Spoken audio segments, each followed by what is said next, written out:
महाराज जी के जमाने में इफ एंड बट कहीं गलत काम हो ही नहीं सकता है, गलत काम कोई कर दे। तो आप कह रहे हैं प्रशासन पूरा प्योर है एकदम, बिल्कुल महाराज जी की तरह प्योर है। बिल्कुल हम ये नहीं कह रहे। क्षेत्रीय अध्यक्ष जी अभी आए थे, प्रकाश पाल जी, तो अब सीटें बता दीजिए कितनी आएंगी। ये मैं बता रहा हूँ, अब की बार 450 में 350 से ऊपर आएंगे उत्तर प्रदेश। पहले से रिजल्ट कैसे पता? अजय कपूर साहब जी, तो गोविंद नगर से टिकट मिलेगी इस बार? ये संगठन का विषय है। अगर गोविंद नगर लड़ गए तो कैसा रहेगा? ये इधर राय तो दीजिए आप। भाजपा में जितने जगलर आदमी थे, वो चाहे कांग्रेस के हों चाहे सपा के हों, ईडी सीबीआई के चक्कर में सब ने भाजपा का गमछा पहन लिया। अनिल दीक्षित जी के पास दो लकड़ी, एक सीसा मऊ जी, दूसरी आर नगर जी, उधर इरफान सोलंकी और इधर अमिताभ बाजपेयी। जी। कैसे हटाएंगे क्या बंद होना चाहिए? जो करप्शन है बीच में? मान लीजिए एक्स पैसा अलॉट हुआ, अब एक्स में से कुछ कमीशन में चला गया या कुछ प्रशासनिक स्तर पे चला गया, जी, तो माल की क्वालिटी तो डाउन हो गई ना। जी, बिल्कुल डाउन, माल की क्वालिटी डाउन हो गई, बिल्कुल डाउन। और आप एकदम ईमानदारी और प्योरिटी की बात कर रहे हैं, तो आपको तो हजम नहीं होगा।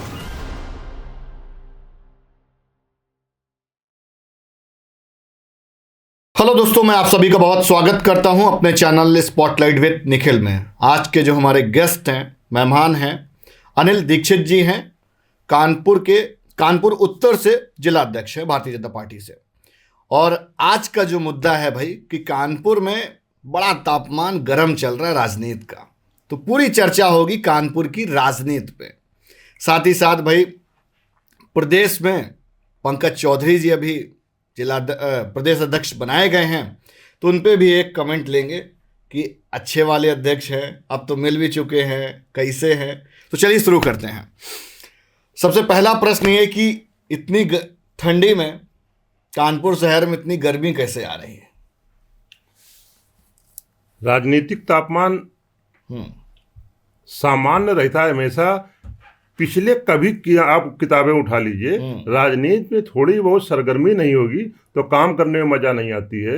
इसलिए इतना तापमान तो बना रहना चाहिए, जरूरी है। इतना तापमान बना नहीं, सुस्ती आ जाती है। विपक्षी दलों के साथ होनी चाहिए।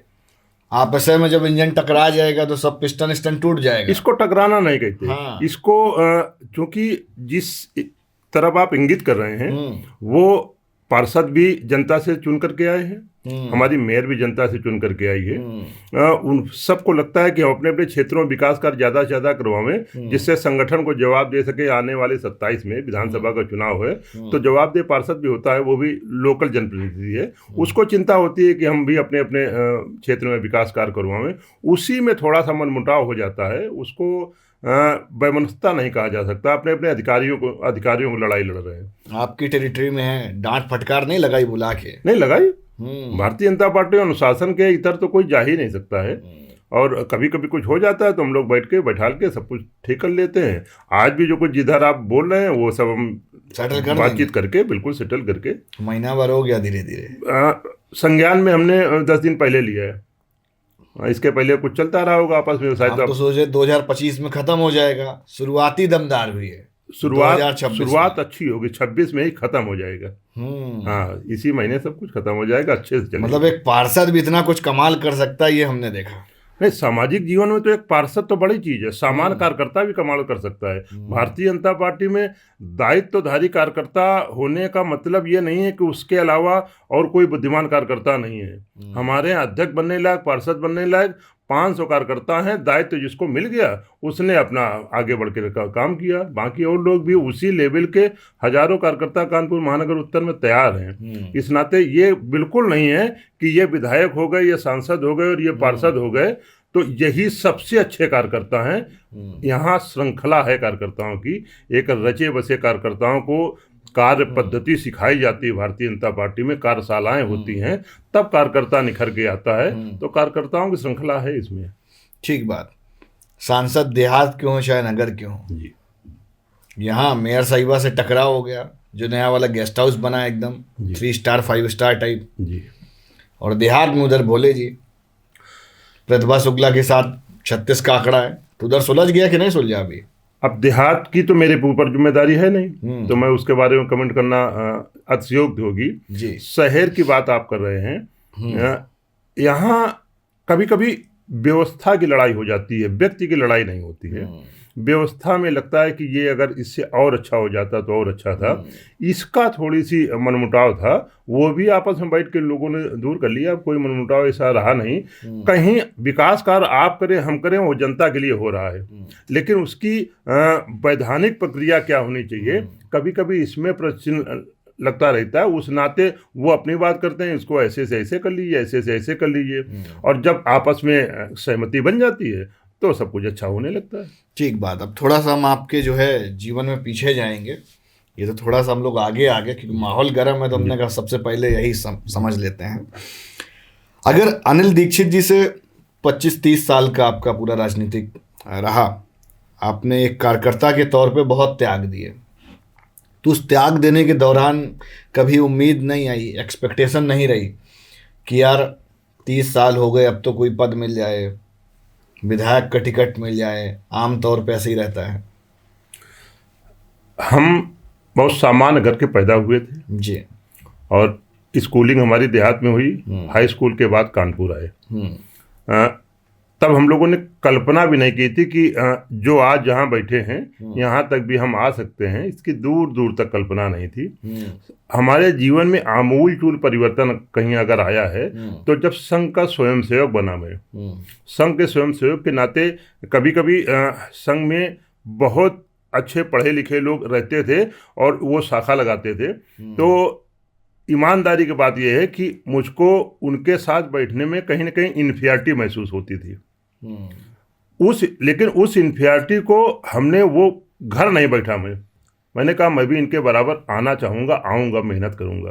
उन लोगों ने भी हमको सहूलियत दी। आप कल्पना कर सकते हैं कि जो संघ के स्वयंसेवक थे, हमारे अधिकारी थे, उन्होंने मुझको हाई स्कूल से इंटर तक 1 रुपये बिना फीस दिए हमको प्रतिदिन घर में आके ट्यूशन पढ़ाते थे। रोज पढ़ाते थे? प्रतिदिन ट्यूशन पढ़ाते थे। तो मतलब एक उसको अगर ऐसे समझे, गुरु और जो है छात्र का लगाव। गुरु तो हमारे पिताजी हैं। गुरु पिताजी। हाँ। फिर भी उन्होंने, जैसे आपने बताया कि स्वयंसेवक गार्जियन के तौर पे, गार्जियन के तौर पे, आमतौर पे जब लोग मतलब छोटे होते हैं, जैसे आप 10वीं और 12वीं का जिक्र कर रहे हैं, तो हम उस पहलू में जाएंगे कि उम्र 15-16 साल की रहती है। 15-16 साल का बच्चा ये सोचता है यार कि हम कुछ भी करके इस चंगुल से निकले कि हमारे बड़े हमके डांट ना पावे, या हम उनके सामने नज़र में रहें तो थोड़ी देर डिसिप्लिन में रहें, फिर हम निकल लें। तो उस समय आपके अंदर ये क्या चीज़ इन्फ्लुएंस करती थी कि हम डिसिप्लिन में, ये लगातार उनके साथ में उठ बैठ रहे हैं, वो हमको पढ़ा रहे हैं तो उनसे पढ़ भी रहे, बहुत दफ़ा डांट भी पड़ती होगी? जी। डिसिप्लिन में, ये डिसिप्लिन थोपी जाएगी तो लगेगा तब तक जब तक ये सामने, तब तक हम डिसिप्लिन में रहें। और जब हम अपने मानस पटल में उतार लेंगे कि हमको डिसिप्लिन में रहना है, तो हम, हमारे अंदर सीखने की ललक आएगी कि हमको अनुशासन सीखना है। वो हमारे अंदर आई, हम अनुशासन सीखते सीखते, अनुशासन में रहते हुए हमने सामाजिक जीवन में आज तक यहाँ तक खड़े होकर के, आज भी हम अनुशासन सबसे आगे है।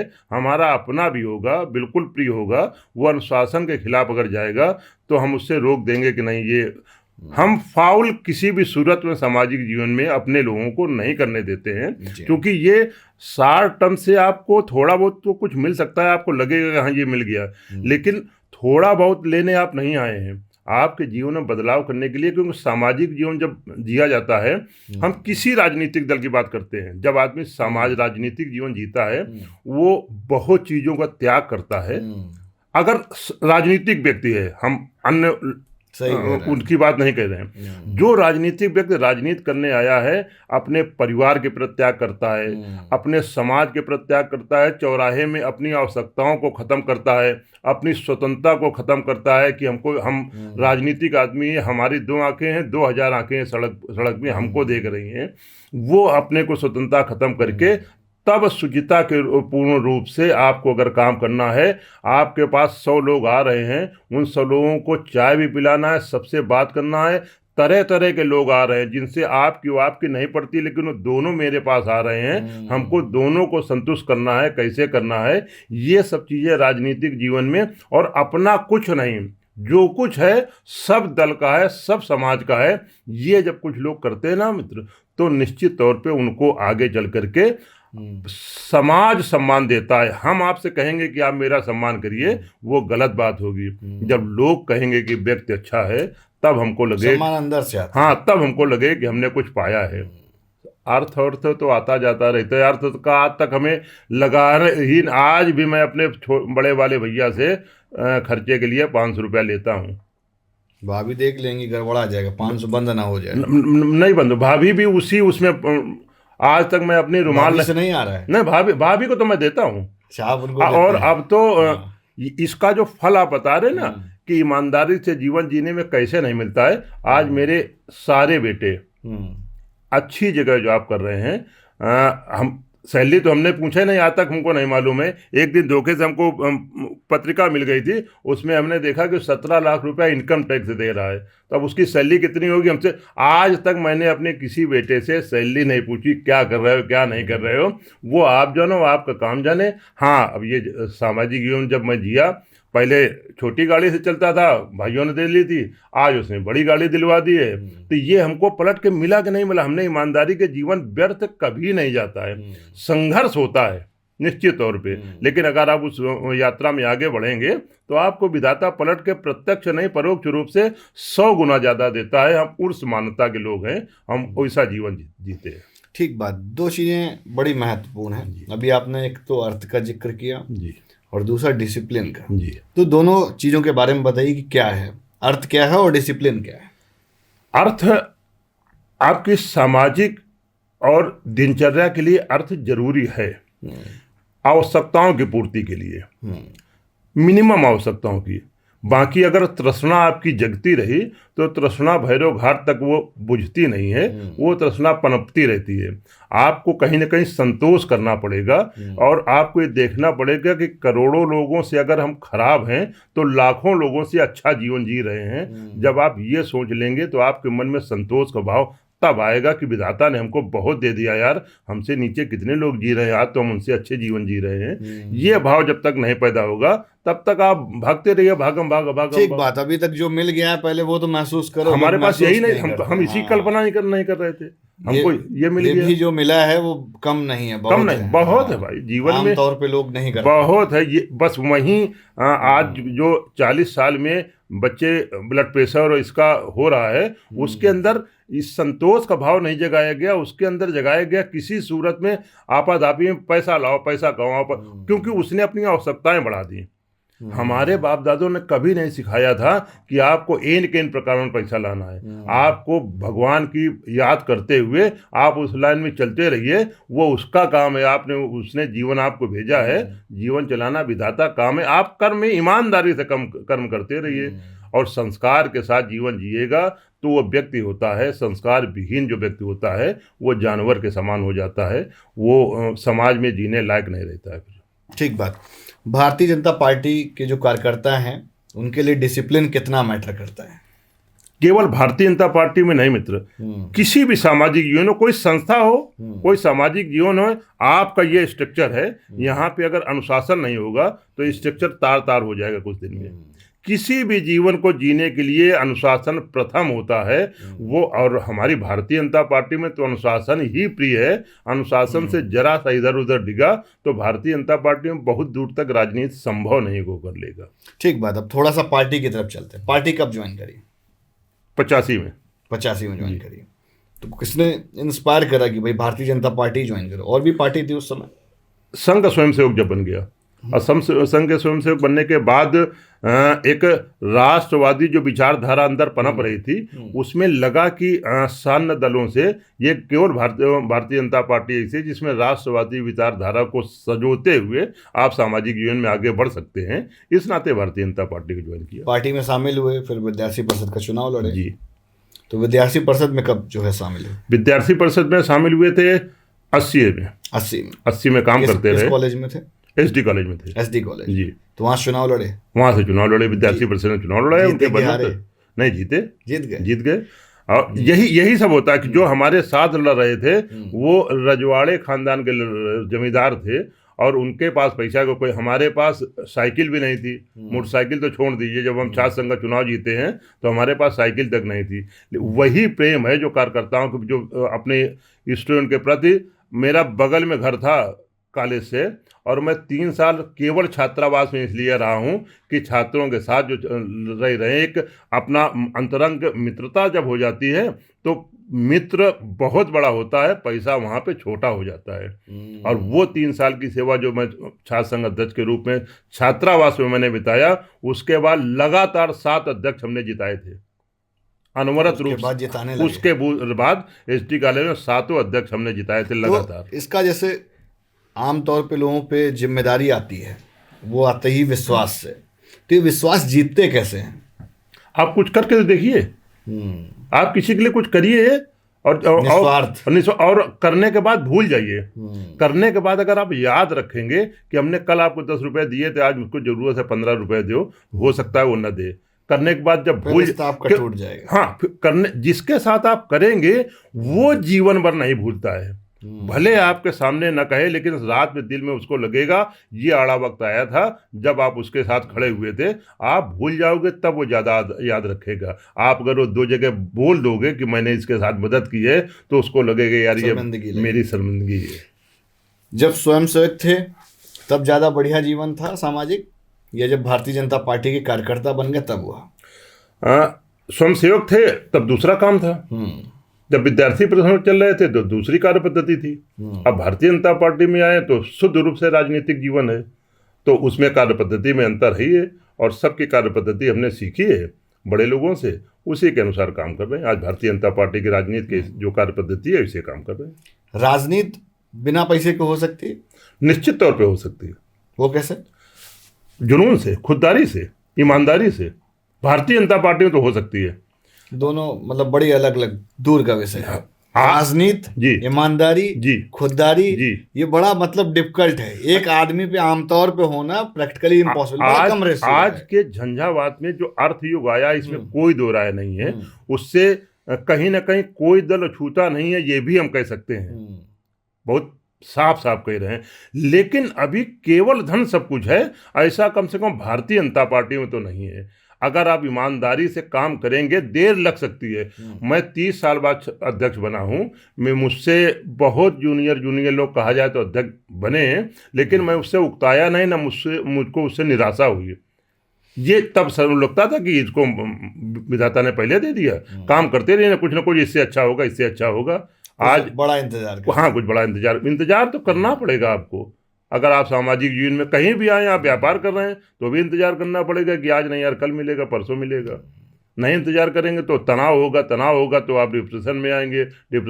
हम सामाजिक जीवन, और आप ये करने, हम सब कुछ काम करते हैं, आप ये कर रहे हैं, हम सामाजिक जीवन रहे, हम स्वस्थ जीवन जीने के लिए आए हैं, और स्वस्थ जीवन जैसे मिलेगा वैसा ही जिएंगे। हम उसमें काम भी कर रहे हैं, उसके बाद हम 10 मर्ज ले लें, ये हमारे जीवन में नहीं है। मस्ती से जीवन जियो, अपने लोगों के साथ मस्ती से रहो, और जुनून बना रहे कि हमको आगे बढ़ना है। विधाता चाहेगा तो बढ़ेंगे। राजनीति में तो खूब मिलावट है जी, है। आप सहमत हैं? हाँ, सहमत है। और बहुत दफा वीडियो क्लिप के फॉर्म में या आमतौर पे लोग बंद कमरे में बात करते हैं जी। जैसे टेंडर निकला तो कमीशन की बात जी आमतौर पे वायरल हो जाती है बहुत दफा, आप समझ गए होंगे। मतलब ये किसी दल की नहीं, वो किसी का भी हो सकता है। तो इसको क्या लगता है, आपका क्या इस पे तजुर्बा है? मतलब आपको लगता है कि ये बंद होना चाहिए, कम होना चाहिए, नहीं होना चाहिए? क्या कमेंट है आपका? क्या बंद होना चाहिए? जो करप्शन है बीच में, करप्शन, जो मिलावट है।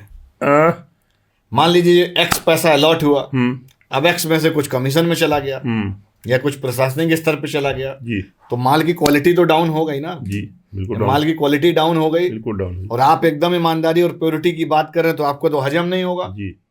ये तो उसके लिए क्या करते? ये मिलावट तंत्र में आई है, ये मिलावट राजनीतिक जीवन में कम आई है।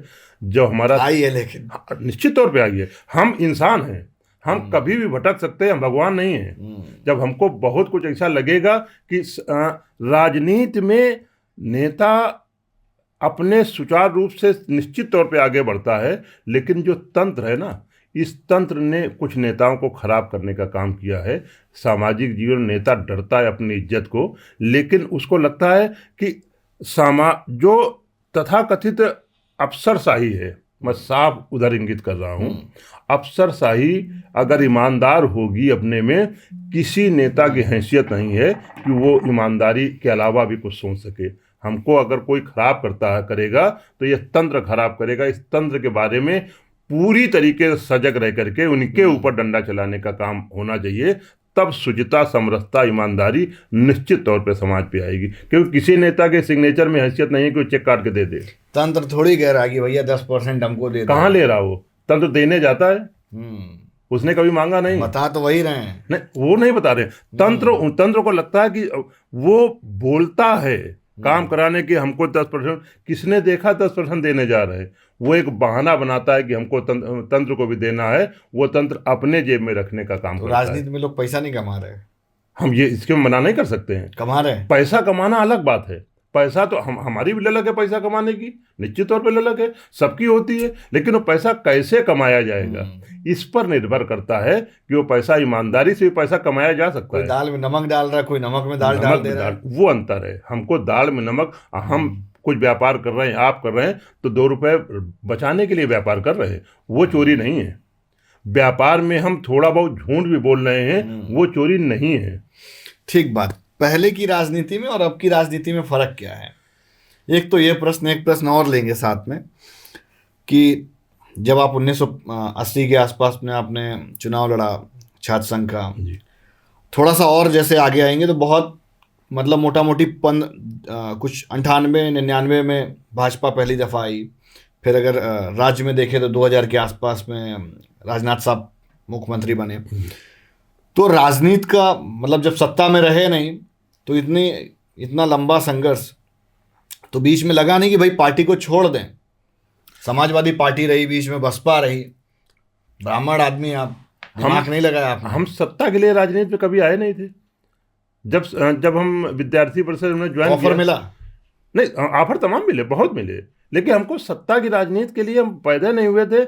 हम पैदा किसी और चीज के लिए हुए हैं कि हम समाज को दिशा अच्छे से, लोग 10 लोगों का जो तथाकथित साधन के संपन्न है उनकी तरफ न देख करके किसी ईमानदार व्यक्ति को जब समाज देखेगा तो आज नहीं कल नहीं परसों से सीख जरूर लेगा कि ये यार जीवन ऐसा जी सकते हैं तो हम क्यों नहीं जी सकते हैं।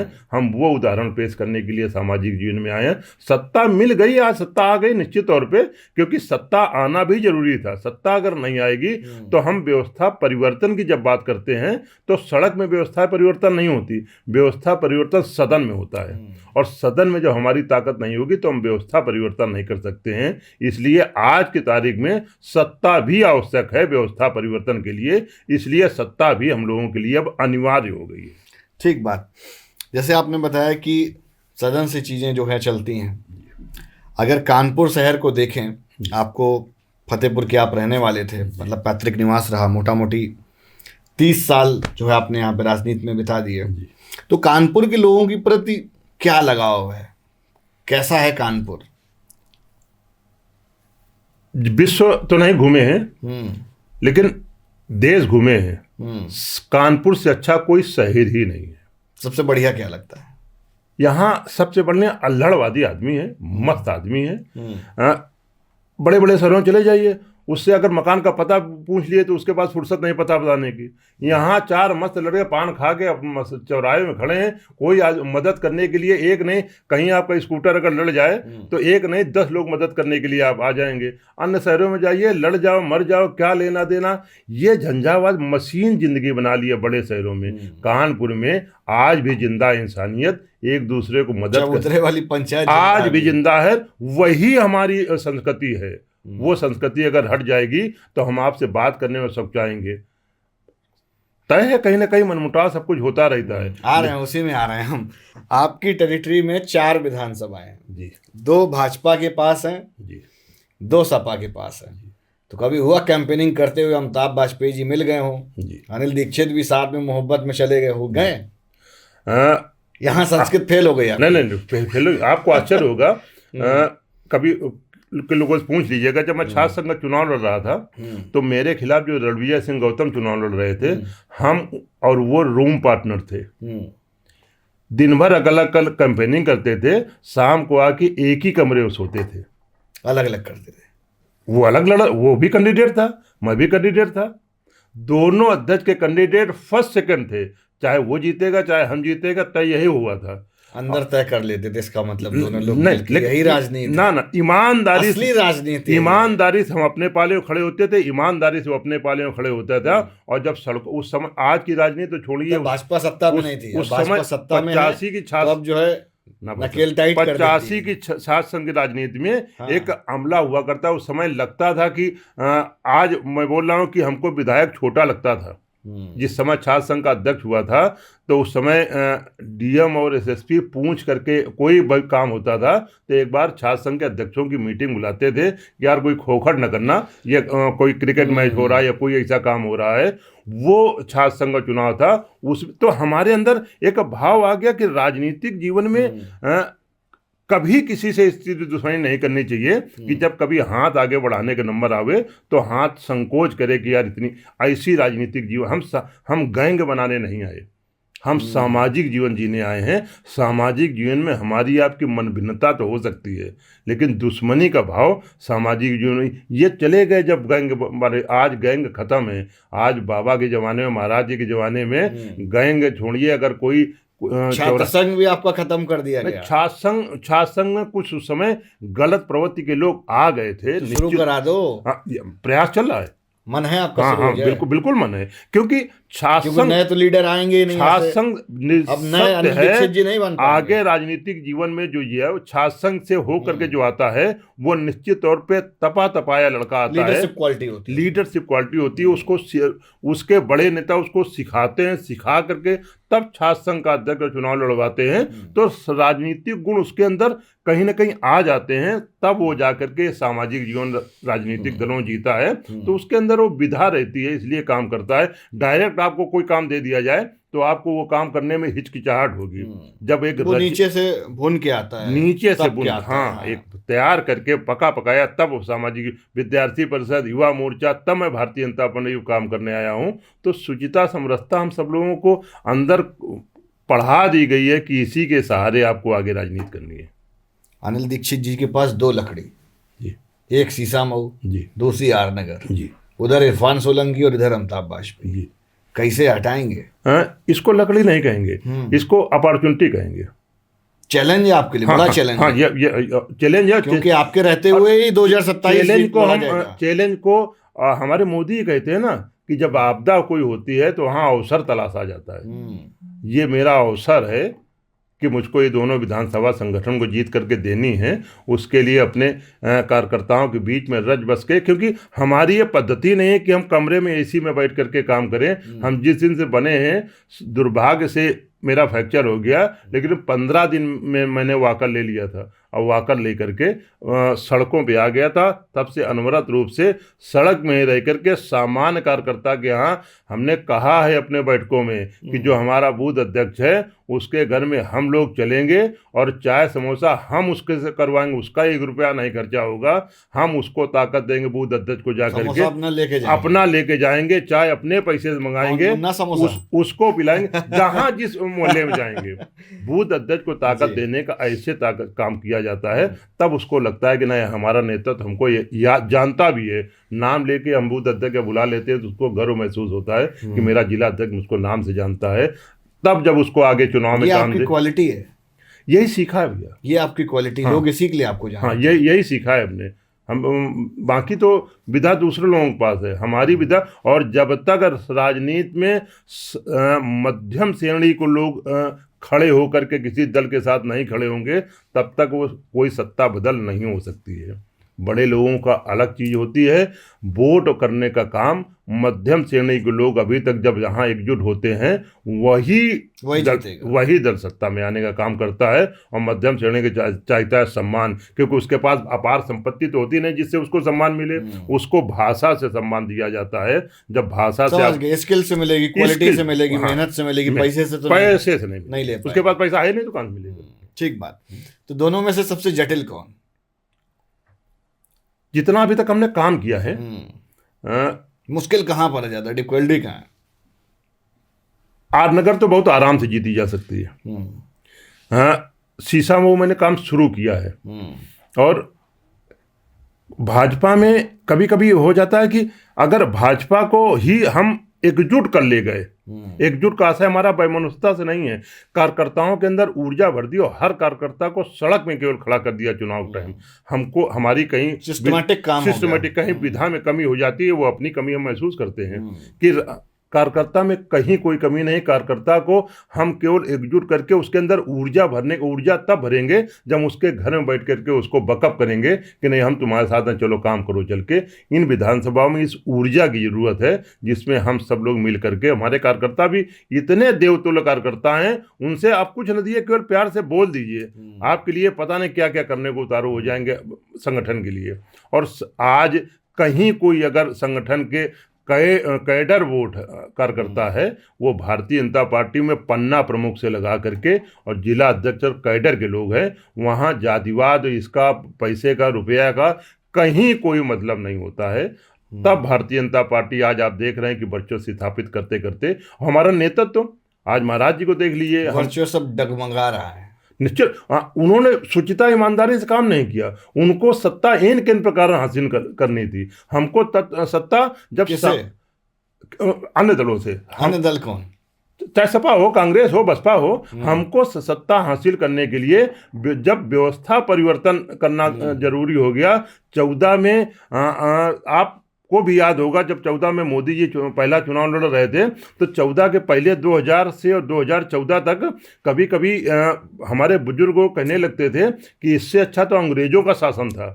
ये कहते मैंने सुना है। वो लोकतंत्र से उनका विश्वास उठने लगा था, और जिस दिन लोकतंत्र से विश्वास उठेगा तो इमरजेंसी की याद दिलानी पड़ती है कि इमरजेंसी जब लगी थी तब लोकतंत्र जब गला घोटा गया था, तब सड़क में हम खड़े होकर के जोर से आवाज़ में बोल देते थे तो पुलिस वाला बंद कर देता था, वो दफ़ा नहीं बताता कि आपको किस में बंद किया गया है।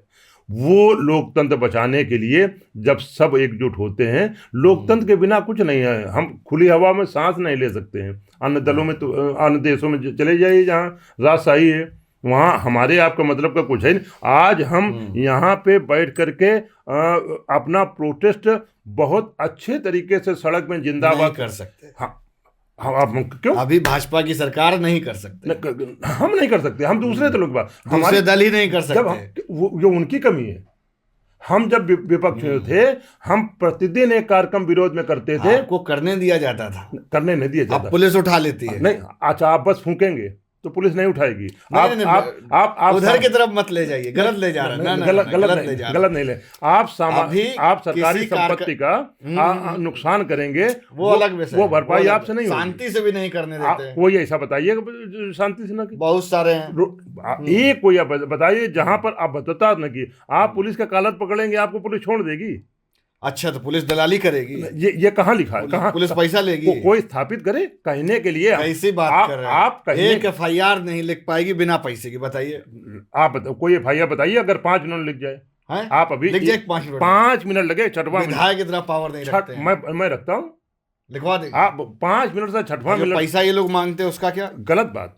ये केवल लोग तथाकथित तंत्र को आप गलत काम और गलत FIR करवाने जा रहे हैं, तो फिर कोई ना कोई आपसे कुछ कहेगा। अगर हमको किसी ने सताया है तो निश्चित तौर पे ऐसा अभी मानवीय, गलत वाली बड़ी आसानी से हो जाती है, सही वाली होती है। सही वाली नहीं करा नहीं बात। आप कभी कोई एक फोन करके देखिएगा, आपको बताएंगे। अगर 5 से 6 मिनट FIR में लगे तो आप बताइएगा।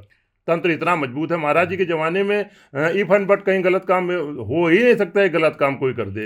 तो आप कह रहे हैं प्रशासन पूरा प्योर है एकदम? बिल्कुल, महाराज जी की तरह प्योर है। बिल्कुल, हम ये नहीं कह रहे।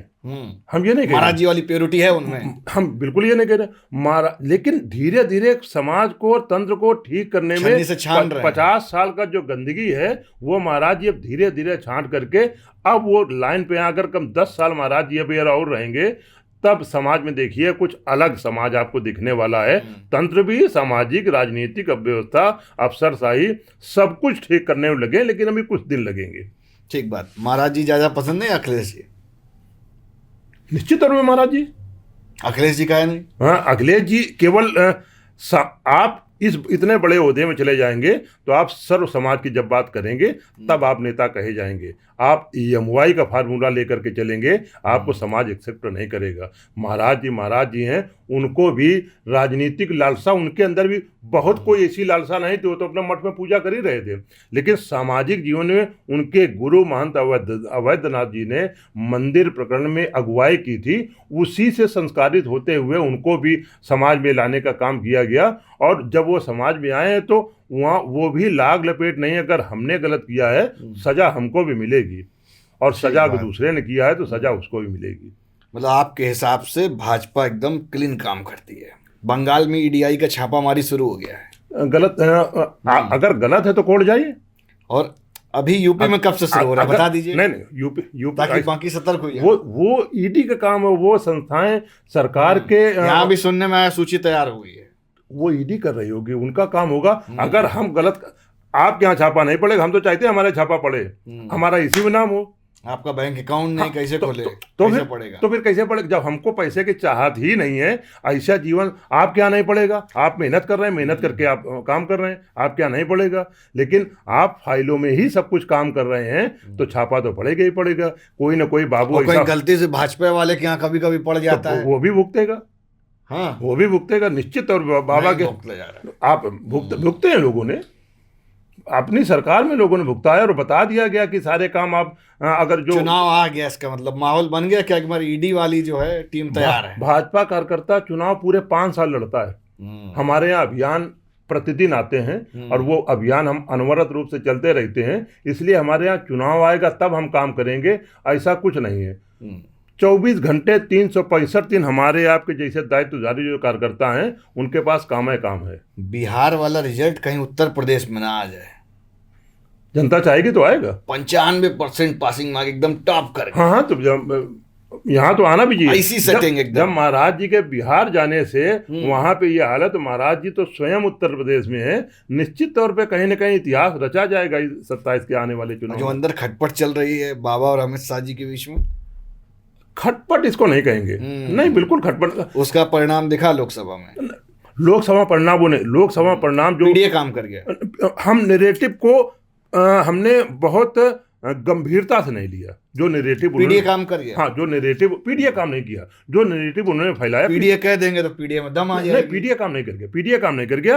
वो जो अच्छा, दूसरे का तो नैरेटिव, दूसरे का फार्मूला नहीं, संविधान खत्म कर देंगे ये लोग। विरोधी दलों का नैरेटिव हो गया। वो नैरेटिव था, हमारा कोई फार्मूला। आप हमारी तरफ से, भाजपा की तरफ से बताइए कोई फार्मूला चला हो। वो बता रहे हैं। हाँ, बटेंगे तो कटेंगे। ये तो बटेंगे तो कटेंगे, तो सत्य है ना। हम कहीं भी होंगे, कहीं भी जाकर अपने परिवार, ये भी तो हो सकता था एक रहेंगे तो सेफ हम अपने, ये भी तो नारा, ये मोदी नहीं, ये भी तो नेगेटिविटी फैला रहे हैं ना। नेगेटिविटी, आप एक तरफा नेगेटिविटी नहीं कह सकते। जहाँ पे योगी जी खूब खुल के हिंदू, जहाँ पे हम नहीं हिंदू मुस्लिम नहीं है, जहाँ सबको न्याय। आलम मोहम्मद में कम से कम एक डंपर चप्पल गई बरेली से। अच्छा, इसके पहले संभल और मेरठ में क्या हुआ करता था? कोई लड़की, हमारी बहन बेटी सड़क पे 4 बजे के बाद जाती थी तो उसका पुरसा हाल कोई होता था, उसको लौट के वापस आएगी कि नहीं? देखिए भाई साहब, कम ज्यादा हो सकती है, लेकिन घटनाएं अभी भी होती है।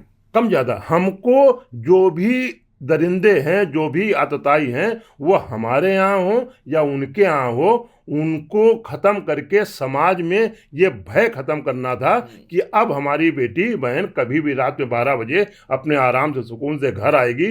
ये भय खत्म करने के लिए तथाकथित आतताइयों को खात्मा जरूरी था, वही महाराज जी ने किया है। और आज समाज में शुचिता, समरसता और भय का वातावरण समाप्त करके जो समाज जीवन जी रहा है, समाज को कुछ नहीं चाहिए।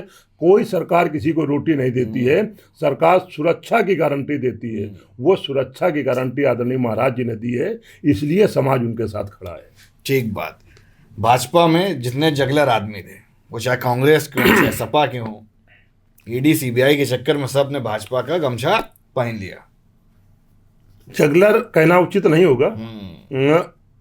किसी के पास, हम तो कानपुर की बात नहीं कर रहे, इन जनरल बात नहीं, किसी के पास आर्थिक प्रबंधन होना ये गलत बात नहीं है। ये जो विधाता ने दिया उनको बहुत अच्छी बात है, लेकिन उस आर्थिक प्रबंधन को गलत अगर कहीं पाया जाए तो जो आए हैं उनके खिलाफ भाजपा आ जाए। नहीं, जो हमारे यहाँ भी अगर उनके पास भी जांच की जाए, अगर वो भी गलत पाए जाते हैं तो सजा उनके पास भी उतनी ही, वही दफा उनके साथ भी लगेगी। लेकिन केवल ये कह देना कि ये पैसे वाले हैं तो अनैतिक रूप से पैसा कमाया है, ये तो जांच का विषय होता है ना। जब जांच हो जाए, जांच हो कहाँ रही जब भारतीय जनता पार्टी में आ गए? जब कुछ किया नहीं, इसके पहले जब थे और कहीं, तब उन लोगों ने जांच क्यों नहीं करवाई? आज अगर भारतीय जनता पार्टी के दामन थाम रहे हैं तो अगर उस समय कुछ करते, आज पार्टी विरोधी दलों पे ही जांच करेगी, भारतीय जनता पार्टी के लोगों पे नहीं नहीं, करेगी। भाजपा के लोगों की भी जांच शुरू हुई है, लेकिन जांच आज हमारे कानपुर में, छोटी ही उदाहरण ले लीजिए, कानपुर में इतने जितने भी जनप्रतिनिधि हैं, आप एक जांच नहीं 100 जांचें करवा के देख लीजिए। तपे तपाए लोग हैं जो जिनके पास एक भी फाइल में कोई गलत काम निकाल दीजिएगा तो हम कहेंगे इन्होंने सामाजिक जीवन ठीक से नहीं चलिए किया। एक पूछ लेते हैं, जी। जब बात चली रही है। जी कानपुर शहर में बड़े प्रसिद्ध हैं अजय कपूर साहब, जी, तो गोविंद नगर से टिकट मिलेगी इस बार? ये संगठन का विषय है। हमारा विषय हमने बताया, हमारा जिला विषय अध्यक्ष तो आप भी हैं। नहीं, जिला अध्यक्ष हैं। हमसे जब कुछ पूछा जाएगा तो हम राय दे देंगे। कुछ नाम चीजें तो आपको भी भेजने होते हैं। कुछ चीजें ऐसी होती हैं जो संवाद से तय होती हैं, संवाददाताओं से तय नहीं होती अच्छा, हैं। वैसे कैसे नेता है कौन? विजय मजे हुए नेता हैं, अजय कपूर? बढ़िया है। मजे हुए नेता हैं, बिल्कुल बढ़िया है, और उनके जनाधार है उनका। अजय कि गोविंद नगर लड़ गए तो कैसा रहेगा? ये तो विषय, ये हमारा विषय नहीं है। ये राय तो दीजिए आप। ये हमारे लिए जो अभी भी तो हालांकि मैथानी जी हैं। जो भी भारतीय जनता पार्टी का टिकट लेके आ जाएगा वो हमारा नेता होगा। ये संगठन का नेतृत्व अरे का बड़का काम है। कद है, कहीं तो सेटल करेंगे, कुछ तो सोचा होगा। ये संगठन, बेचारे लोकसभा में आ गए, लोकसभा में टिकट नहीं मिली, रमेश अवस्थी जी ऊपर से आ गए, बड़ा गया मामला। हम अपनी टेरिटरी से बाहर नहीं जाते। गोविंद नगर आपकी हमारे टेरिटरी जो है ना? अधिकार हैं, हमारा अधिकार गोविंद नगर चारों विधानसभाओं को कार्यकर्ताओं के द्वारा सशक्त करना है। नेतृत्व का काम है कि वो टिकट देगा, जिसको भी टिकट देगा। हम यहाँ भारतीय जनता पार्टी की चारों सीटें जिता करके भेजना, ये हम कार्यकर्ताओं का काम है। उसके लिए हम मनोरथ रूप से लगे हैं। टिकट किसको मिले किसको नहीं मिलेगी ये हमारा काम है नहीं। मैंने सुना है कि नाम जो है जिला अध्यक्ष को भी भेजना रहता है। हाँ, ये जब बात ये सत्य है? ये सत्य है। तो अपनी कलम से ही तो लिखेंगे। ये तो जब बैठेंगे ना, चलिए बुलाए- 27 से पहले पूछ लेंगे जी। किसका किसका भेजा गया है। ये संवाददाताओं का काम थोड़ी होता है। ये संगठन, कुछ चीजें ऐसी होती है कि संगठन को करने प्राइवेसी रहती है। प्राइवेसी रहती है, और वो सामने आ जाएगा जब टिकट लेके आएंगे। ठीक बात। अच्छा, बुरी नजर लगती है? माना जाता है। आप जिला अध्यक्ष बने, जी अगले दिन स्लिप कर गए, पैर आपका टूट गया, जी, किसने नजर लगाई बताओ एकदम? ये तो नहीं कह सकते हैं। महसूस तो हुआ होगा कि फला आदमी यार मिल के गया, बधाई दे गए, गड़बड़ कर गया। नहीं, ये भी हम ईश्वर के ऊपर छोड़ते हैं कि हमारे साथ जब अच्छे कोई काम हुए हैं तब तक हमारे साथ ये हादसा हुआ है। जब मेरी शादी होनी थी, शादी के 3 दिन पहले मेरा पैर टूटा था। तो आपको आश्चर्य होगा कि उस समय कार्ड भी बट गए थे, लेकिन लोगों ने, तथाकथित लोगों ने कहा कि अरे शादी के पहले हो गया तो लड़की कैसी है, क्या नहीं है। तो तमाम लोगों ने कहा बातें बन गई, कि शादी तोड़ दी है, शादी तोड़ दी है। तो हमने कहा शादी तो नहीं टूटेगी, हमें चाहे जैसे जाना पड़े। तो मैं तहमत पहन, लूंगी पहन करके गया था भांवट डालने, और उसी लड़की शादी करके लाया था। ये तो विधाता का विषय है कि टूटना ना टूट गया। क्या बात, इसके एकदम ऊपर खुल के कह रहे हैं। हाँ, आज। इसके उस समय तो लव मैरिज का जमाना नहीं हुआ करता। नहीं, हमने देखा ही नहीं था। हाँ, देखा ही नहीं। लड़की देखने तब हमने कहा ये माता, ये भाइयों का काम है, हम जो आप देखाओगे वो हमारे जो लिए। फाइनल तो फाइनल, जो फाइनल फाइनल हमने देखा शादी में। हम उस समय जयमाल अमाल भी बहुत मुश्किल से पड़ता था, तो लेकिन भाई लोगों ने उसी कहा में बातें बन जाती उसी में, बस इसके पहले देखने का सवाल है नहीं, पाप होता तो था। राजनीति में आपकी पत्नी का कितना योगदान है? बिकॉज बड़ा डिफिकल्ट है बच्चों को कैटर करना, दिन भर क्षेत्र में समय देना।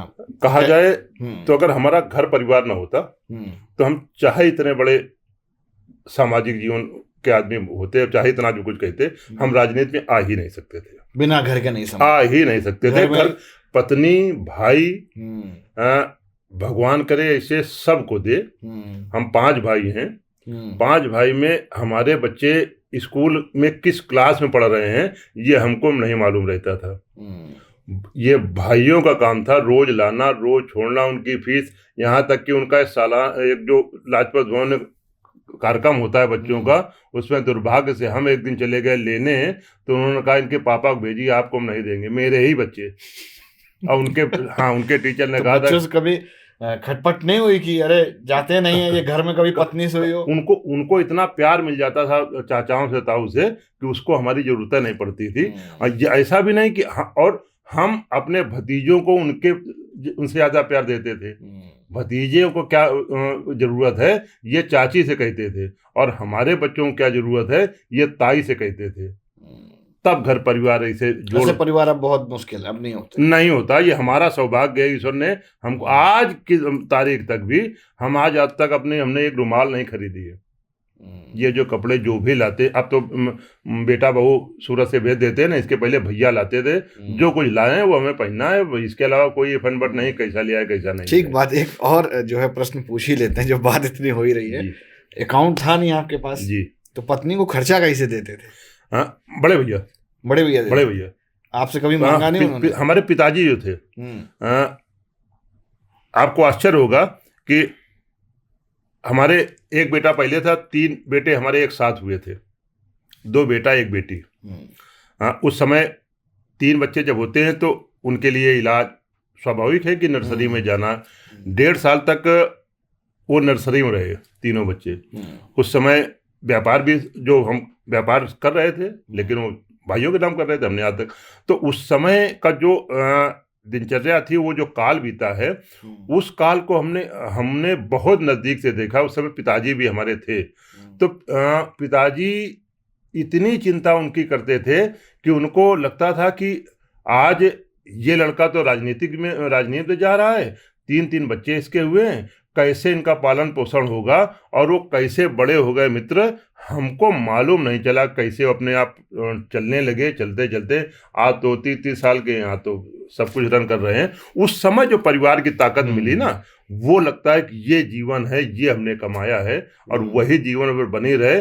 पत्नी को केवल और केवल, जितनी अच्छी पत्नियां एक कागजी परिभाषा में होता है, वैसी पत्नी हमको मिली कि उनको हम सामाजिक जीवन में कहाँ कैसे जा रहे हैं, दम भर के आगे तैयार करके जाइए, आप काम करिएगा। क्योंकि वो समझ गए थे कि इनकी ललक कुछ और है, हम इसमें बाधा बनेंगे तो ये कहीं इनका अधूरापन रह जाएगा जीवन में। इसलिए पूरी स्वतंत्रता की आप काम करिए जाके राजनीतिक जीवन में। बच्चों को तो विधाता की कृपा से, परिवार की कृपा से हम सब लोग पाल लेंगे।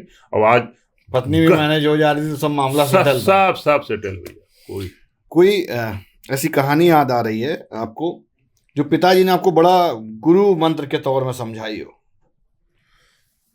एक लाइन से अगर कहें, हाँ, तो पिताजी कहते थे कि बगल में किसके यहाँ क्या आ रहा है, इससे मुंह फेर लोगे, पूरे जीवन कभी आपको कोई समस्या नहीं आने वाली है। जो है उसमें संतुष्ट है, अभाव में जी लेना, लेकिन प्रभाव में कभी किसी का न जीना, तो जीवन आपका बहुत अच्छा जाएगा। वो एक सूत्र है, उस सूत्र को हम लेकर चलते हैं। चाहे जितना वाहियात टाइम आ जाए, प्रभाव में जीने की तो आदत है ही नहीं हमारी। आप प्रेम से, हम आपके लिए सब कुछ कर सकते हैं, लेकिन अगर आंखें आपने दिखाएं तो हम फिर बर्दाश्त नहीं कर सकते हैं, क्योंकि हम सही हैं, हम गलत नहीं हैं। हम किसी दूसरे के लिए 2 शब्द गलत नहीं कहते हैं। जितना हो सकता है हम सबको आपस में दूरी मिटाने का काम करते हैं, और उसमें अगर कोई आक्षेप लगता है तो कष्ट होता है, लेकिन कुछ दिन बाद वो आक्षेप दिख जाता है कि नहीं, ये भैया सही कर रहे थे। जिद्दी बहुत हैं आप? जिद्दी नहीं, अपने बात में अडिग रहना, क्योंकि हम विधाता नहीं है, लेकिन हम बार बार कहते हैं हम सकारात्मक जीवन जी करके आए हैं। और जो सकारात्मक जीवन जीता है, हमारे मित्र उसी से आप पहचान, आज से 50 साल पहले जो हमारे मित्र थे, वही आज उसी स्तर पे हमारे मित्र हैं, वही मित्र हैं। जो आज छोटे लोग हैं, इनको भी हम तराशने का काम कर रहे हैं, क्योंकि हम लोगों का जीवन अब धीरे धीरे उत्तरार्ध में जा रहा है। कल का सामाजिक जीवन जो समाज में जिया जाए, वो कुछ अगर हमसे प्रेरणा ले लेंगे तो अभी वो सामाजिक जीवन में जी सकते हैं कि जैसे हमने जिया है। ये बताने वाला तो कोई होगा। अगर ये संस्कार हम अपने छोटों को नहीं देंगे तो फिर समाज विकृत हो जाएगा। उस विकृत समाज के साथ जीना बहुत कठिन काम होता है। इतना डेडिकेशन, इतनी ललक कैसी कि आपका जब पैर टूटा हुआ था तो आप सारी मीटिंग्स आपने वहीं शुरू कर दी, हॉस्पिटल से ही, फिर पूरा वॉकर लेके जाना शुरू कर दिया। एक तो राजनीतिक महत्वाकांक्षा थी। दूसरा आदमी सोचता है कि अरे यार हम तो जिला अध्यक्ष बन गए हैं, अब लोग हमारे पास आवे, जी हम काहे के मारे जावे। हाँ, आप समझिए, जिला अध्यक्ष बन, राजनीतिक महत्वाकांक्षा थी। जब हम रात में पैर टूटा, सुबह महाराज जी का टाइम मिला था हमको मिलने का, तमाम लोग उस समय आ रहे थे, तो हमने कहा 1 बज गया यार, जाओ सुबह 9 बजे लखनऊ जाना है, महाराज जी से मिलना है। बस सबको हम बंद करके तेजी से जा रहे तो चप्पल स्लिप कर गई, टूट। उस समय अगर कोई एक सामने था तो ये जो बैठे ये हमारे सामने थे, कैसे ले गए। इनको लग रहा था कि हल्की फुल्की चोट है, सबको लग रहा था जो चलो गाँव अस्पताल चले, कोई मुंह वूह लगा दिया जाएगा, ठीक हो जाएगा। लेकिन हमको लग रहा था कि हमारे अंदर क्या है। उस समय अगर हम इन लोगों को बता देते क्या हो गया है तो ये लोग भी हताश हो जाते। इन्होंने उतार के कैसे ले गए। जब डॉक्टर ने इनको बताया कि ये काम 6 महीने का है, लेकिन इनको न बताना कि 6 महीने का है, तो लेकिन जज्बा तो था ही हमारे अंदर कि आज हमको ये अध्यक्षीय दायित्व मिला है, तो हम किसी भी सूरत में इसको अपने दायित्व को निभाने का प्रयास करेंगे। और उस समय अभियान बहुत आ रहे थे। हम धन्य हैं डॉक्टर गोविंद त्रिवेदी जी, जिनसे हमने कहा कि ये कमरा पूरा खाली होगा, और उन्होंने कहा जो कुछ करना हो, बैठक हाँ कुछ भी करें। तो उस समय हमने बैठक बुलाई। उस दौरान कितनी बैठकें कर डाली? उस दौरान एक बैठक तो बड़ी बैठक की, और बाकी अपने पदाधिकारियों को अपने रूम में बुला करके जो जो अभियान होते थे उनकी जिम्मेदारी दे करके कि ये, और वहीं अस्पताल में बैठ के उसके बाद कार्य प्रणाली एकदम तैयार कर ली कि ऐसे ऐसे करना है। अगर दल ने हमको इतना बड़ा दायित्व दिया है तो ये बहाना लेकर के हम नहीं बैठेंगे कि मेरा पैर टूट गया, मुझको 3 महीने का समय दिया जाए तब मैं काम करूंगा। 3 दिन का मैंने समय नहीं मांगा। चौथे दिन हमने बड़ी बैठक, उसमें कुछ लोगों ने किया कि अस्पताल को इन्होंने बना दिया। अस्पताल हो या कहीं हो, अगर दायित्व मिला है तो दायित्व बोध के साथ हमको जिम्मेदारी से काम करना, ये हमारी जिम्मेदारी है। उसी के निमित्त हमने, उसमें तमाम लोगों ने क्रिटिसाइज किया, लेकिन आप जैसे अच्छे पत्रकारों ने उसको एप्रिशिएट भी किया कि आज अध्यक्ष होने के बाद सारा कार्यालय खोल करके, डिफिकल्ट काम है, पैर टूट जाना और उसके साथ काम करना, वो जज्बा जुटा पाना, बस ये, फिर उस समय काम करना, वो और डिफिकल्ट। ये मोदी का वाक्य, आपदा में अवसर ढूंढना जो वो कहते हैं, वो हमने ढूंढी कि आपदा है तो अवसर कहीं तलाशा जाए, और उससे हमको मिला। ठीक बात।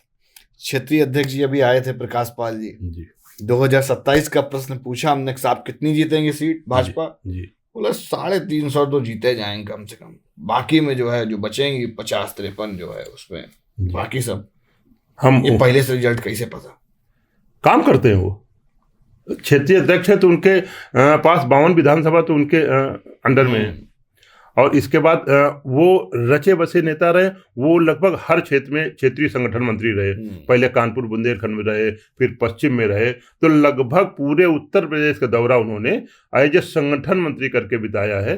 तो पूरे उत्तर प्रदेश की नब्ज उनके पास रहती है, हर क्षेत्र में उन्होंने काम किया है। उसी को सोच करके उन्होंने आपसे को जवाब। अगर अनिल दीक्षित जी से पूछा जाए जी साहब कितनी जीत रही है? 4 की 4, हम इसके आगे नहीं बढ़ेंगे। 4 की 4, बड़ा चैलेंजिंग हो जाएगा। अमिताभ वाजपेयी साहब और जो है इरफान सोलंकी जी देख रहे हो। अमिताभ वाजपेयी को भी कोई सही मिला नहीं था ना। हाँ, चैलेंज कर रहे हैं। अमिताभ वाजपेयी को सही मिला नहीं था, अब मिला। वो SIR में टक लगाए, मगर एको कटा तो गड़बड़ है मामला।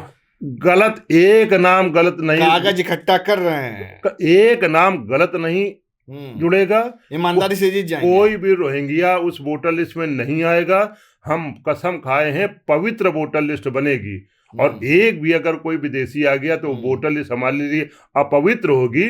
जो भारत में रहता है वो उस वोटर लिस्ट में नाम पाने का अधिकारी है। इसके अलावा एक भी वोट बाहरी नहीं होगा। वो वोट हमारी, जिस दिन वोटर लिस्ट बन जाएगी, सहारनगर तो चुटकी बजा के जीतेंगे। उनके दिन चले गए अमिताभ वाजपेयी के। चैलेंज आज आपके सामने कह रहा हूँ, सेन नहीं लगा दी, काम किया है संगठन ने, काम किया संगठन ने, काम किया, काम के बल पे हम जीते। ठीक बात। अच्छा, फॉर्म 6 की क्या डेट है? जो वोटर नहीं बने अभी तक जी, उनके वोटर बनने का क्या प्रक्रिया क्या है? हमने अपने संगठन में सबको बूथ तक, बूथ अध्यक्षों तक फार्म 6 भिजवा दिया है। Form 6, form 7, form 8।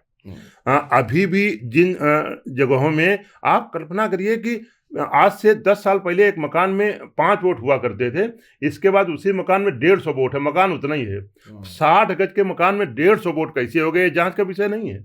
अगर इसको हम जांच रहे हैं, इसमें हम आपत्ति कर रहे हैं कि आप जरा इसकी जांच करिए, इस मकान में 150 वोट कैसे आ गए, ये गलत थोड़ी है। अगर वो 150 वोट गलत है तो 150 कटेंगे, जब कटेंगे तो हल्ला मचाएंगे।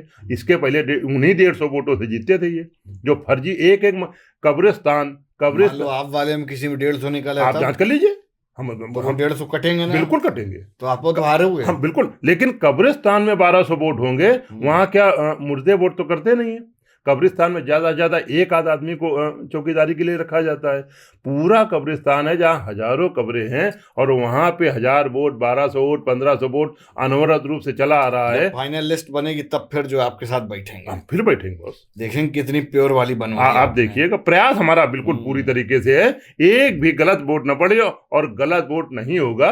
तो ये सब अमिताभ वाजपेयी हो, इरफान हो, ये हो, आप देखिए भारतीय जनता पार्टी के परचम दोनों विधानसभा में फहरा के दिखाएंगे। क्या बात है। चलिए, इसी वार्ता के साथ हम इस पॉडकास्ट को देंगे विराम। आपसे बात करके बहुत अच्छा लगा, और आपने सारे जटिल सवालों के जो उत्तर थे बड़े अच्छे ढंग से दिए। और बाकी आप दर्शक सभी कमेंट करके बताइएगा कि पूरा पॉडकास्ट कैसा रहा। उम्मीद करता हूँ आनंदमय रहा होगा। नमस्कार, बहुत बहुत धन्यवाद।